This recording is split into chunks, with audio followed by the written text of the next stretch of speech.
Hey designers and engineers, choosing between Onshape and Fusion 360 for your CAD projects? Let's break it down. First, what each offers, then a quick comparison to find what's the best fit for you.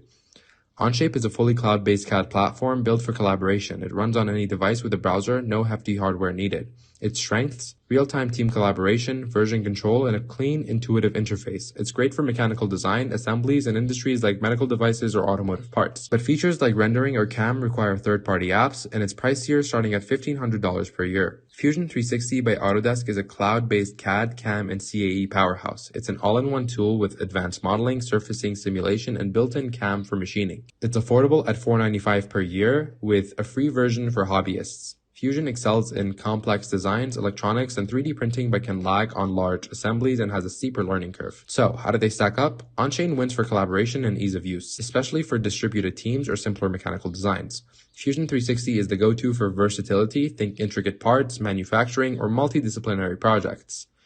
Onshape's cloud-only setup needs internet. Fusion offers offline mode but demands more hardware. Check out this chart for a quick summary. For large teams or startups, Onshape's collaboration shines, and for solo designers, makers, or CAM-heavy workflows, Fusion 360's got the edge. Which one's your pick? Drop your thoughts below and subscribe for more CAD tips. See you next time.